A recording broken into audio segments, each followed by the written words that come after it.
नमस्कार, मैं दिगंबर कश्यप, न्यूरोथेरेपिस्ट। आज हम बात करेंगे पेट की बीमारियां। पेट की बीमारी में भी नाभि, नले, कौड़ी धरण, ऐसी बीमारियां आज हम देख रहे हैं बहुत ज्यादा लोगों को हो रही है और हर आयु वर्ग के व्यक्ति को भी हो रही है। लेडीज में भी हो रही है, जेंट्स में हो रही है और हम ये समझ नहीं पाते कि ये बीमारी इतनी ज्यादा क्यों हो रही है। हमारे पेट के अंदर एक म्यूकस मेम्ब्रेन होती है जो लगातार म्यूकस को प्रोड्यूस करती रहती है, यानी कि मुंह से लेकर एनस तक ये म्यूकस मेम्ब्रेन होती है और जो हमारी इंटेस्टाइन है उसको तरलता प्रदान करती है। अगर हमारी बॉडी से या कहीं की मोशन के रास्ते म्यूकस बहुत अधिक मात्रा में, एक्सेस मात्रा में निकलता रहता है तो हमें बहुत सारी समस्याएं उत्पन्न हो जाती है, क्योंकि ये एक लिमिटेड क्वांटिटी में बनता है। और ऐसे ही अगर ये हमारे मोशन में निकल जाए, जैसे झाग जैसा नजर आना, मोशन के साथ चिपचिपा पदार्थ नजर आना, बहुत से पेशेंट तो बताते कि उनकी मोशन के साथ में, उनकी लैट्रिन के साथ में इतना ये म्यूकस निकलता है कि पॉट पर चिपक जाता है और कई बार तो पानी डालने के बाद भी ये नहीं हटता। इसके बहुत सारे कारण होते हैं। हमारा खान पीन ठीक नहीं है, हमारा लाइफ स्टाइल ठीक नहीं है, हम गलत चीजों का सेवन करते हैं, गलत समय पर करते हैं, हम कोई फिजिकल एक्टिविटी नहीं करते। और सबसे बड़ा जो प्रश्न होता है ऐसे पेशेंट का, हमें क्या खाना चाहिए और क्या नहीं खाना चाहिए।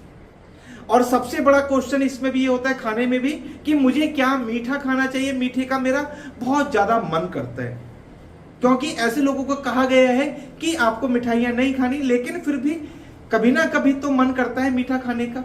तो ऐसे लोग स्पंज रसगुल्ला खा सकते हैं, आप चावल खा सकते हैं। चावल खाएं तो बॉईल करके खाएं, उबाल कर खाएं, और कुकर में ना बनाएं, भगोने में बनाएं, उसका पानी निकाल दें, उसको आप खा सकते हैं, जिसे बॉईल चावल के नाम से भी जानते हैं। इडली खा सकते हैं, पास्ता खा सकते हैं, कॉर्नफ्लेक्स खा सकते हैं और चोकर युक्त रोटी खा सकते हैं।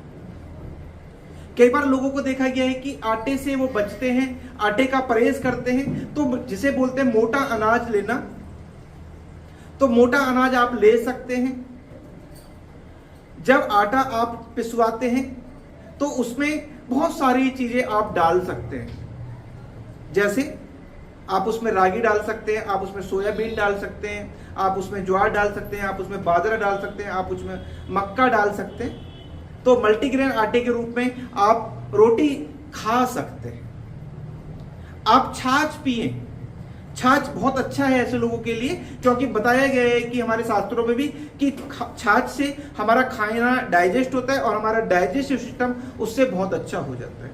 आप ओट्स ले सकते हैं, आप अंजीर ले सकते हैं, आप पिस्ता भी ले सकते हैं, आप बादाम भी ले सकते हैं, आप अखरोट भी ले सकते हैं। लेकिन एक बात का ध्यान रखना है, अगर गर्मी के समय पे आप इन चीजों का सेवन कर रहे हैं तो रात को पानी में डालना है और सुबह आपको ये खा लेना है। कई बार देखा गया है कि इसकी तासीर गर्म होने के कारण से हमें नुकसान भी हो जाता है। तो गर्मी है तो आपको विशेष तौर पर ध्यान रखना है कि इसको पानी में डालकर ही आपको खाना है। सर्दी में अगर आप पानी में डाल के खाएंगे तो मतलब भिगो के रात को सुबह खाएंगे तो भी अच्छा है, और अगर ऐसे भी कभी खा लिया तो भी उसका कोई साइड इफेक्ट नहीं होता, क्योंकि इन चीजों की तासीर जो है वो गर्म बताई जाती है।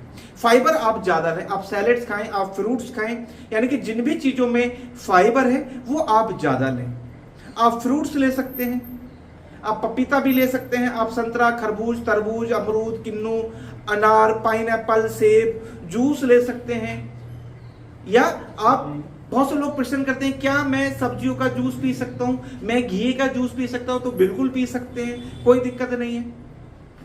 आप अपने भूख से खाना कम जरूर खाएं, एक बार में बहुत ज्यादा एक्सेस मात्रा में नहीं खाना। कई बार क्या होता है कि हमारे घर में कुछ अच्छा बना और हमने भूख से ज्यादा खा लिया।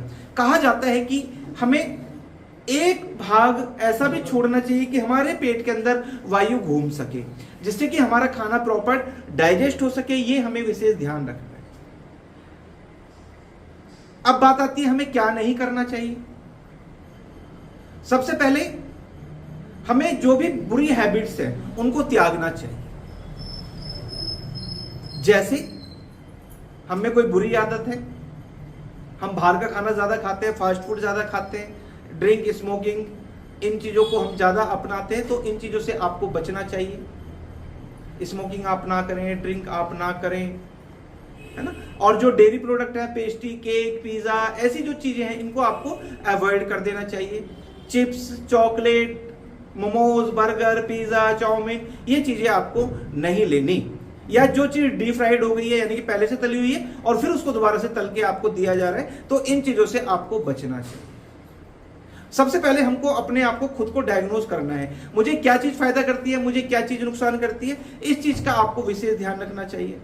खाना जब भी खाएं भूख से कम खाएं, खाना धीरे धीरे खाएं, खाना चबा चबा कर खाएं। आप ठंडा पानी ना पिए, यानी कि फ्रिज का पानी ना पिए, घड़े का पानी पिएंगे तो बहुत अच्छा है। कोल्ड ड्रिंक, चाय, कॉफी, इन चीजों को आप एक्सेस मात्रा में ना लें। कभी कभी लेते हैं तो चलेगा, लेकिन कुछ लोगों की आदत होती है कि एक्सेस मात्रा में ले रहे तो उससे नुकसान होता है।